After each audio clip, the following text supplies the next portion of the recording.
was lucky to be raised by two dads, my dad and my stepdad, and they couldn't be any different.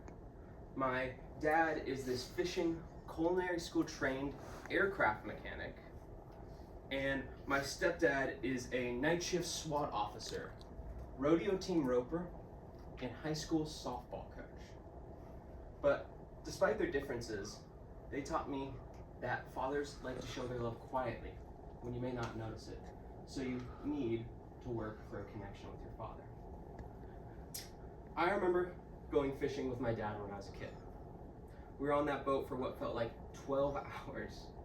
We were catching salmon, trout, the occasional eel.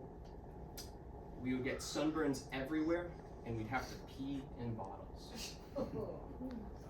To me, I spent this time bored when we weren't catching fish, wondering why I couldn't be playing video games or hanging out with friends.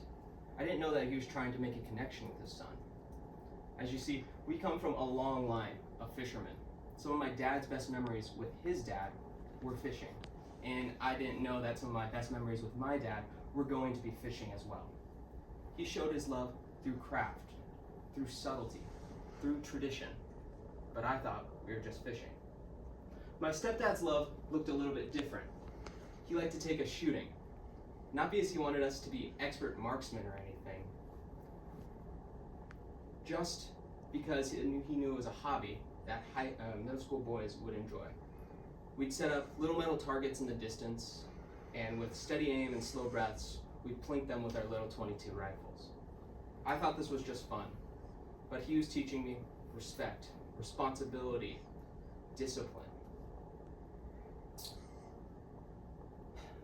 Every time, he worked nights, so I didn't get to see him very often, but every time he was around, we tried to make it into a moment, something special. These men were experts in what I like to call quiet love. The Ethan Lee Dictionary defines quiet love as the act of deep, steady affection for someone expressed in a manner that is subtle rather than overt declarations. For example, fatherly love isn't always about big speeches. It's sometimes the 5 minutes they manage to stay awake to ask you how your day was. That's why quiet love is important, because fathers don't always say I love you. They do I love you. Unfortunately, what I've noticed is I tend to have a better connection with my mother than I do my father. And I'm not alone in this, as Pew Research found in 2024, 18% of dads say their child knows them extremely well. And there's a reason why we have that bond for our mother over our father.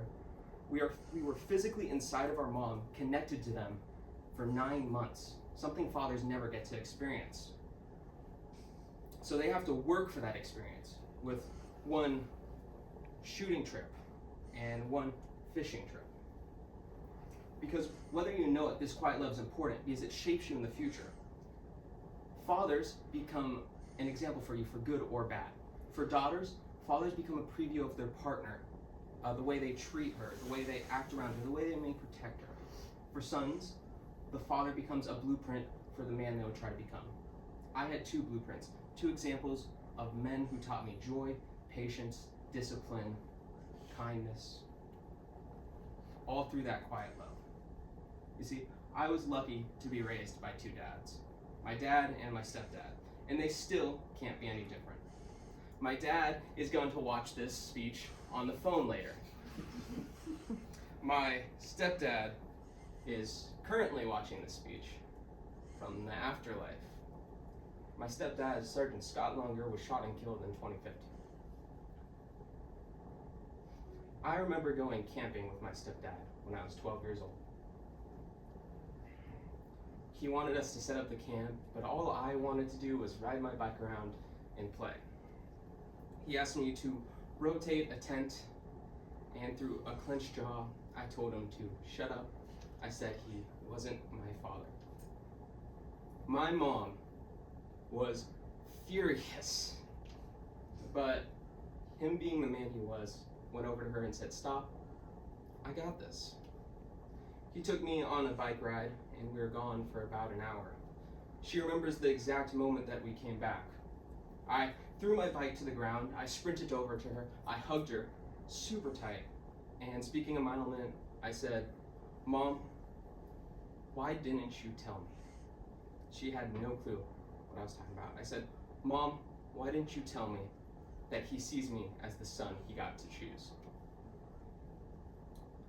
Being chosen by a man I respected that much was everything to me, even though I said those hurtful things. I was on cloud 9 for the rest of that day. My mom found him later and asked him what he specifically said to me. He said that he was honored and happy to choose us as his sons. He didn't want to replace our dad, but he wanted to be an extra dad. And he was excited to teach us things and do it for a lifetime. That was July 17th. My stepdad was shot and killed on July 22nd, 5 days later. With every ounce of my body, I wish I could share that lifetime with him. Even now, I wish I could have one more moment. That time has passed. I ask you to not take your father for granted and to start noticing that quiet love. Because when my stepdad passed, all that quiet love that he once showed us came rushing back. Every camping trip, every conversation we had, every moment I thought we would have again. His quiet love will never disappear, but the opportunities to show that love do. Notice that quiet love, because one day this is going to be the only duty you have of your father left. What do you wish to say to him? What moments of quiet love did you overlook? I was lucky to be raised by two dads, my dad and my stepdad, and they still can't be any different. My dad, I can honor by calling anytime. My stepdad, I could only honor by the way I live my life. One still answers, one no longer can. I ask you to call your dad today and tell him you love him. Because one day he's not going to be able to take you shooting anymore, and he's not going to be able to take you fishing. So if you excuse me, I'm going to go call my dad. I encourage you to do the same.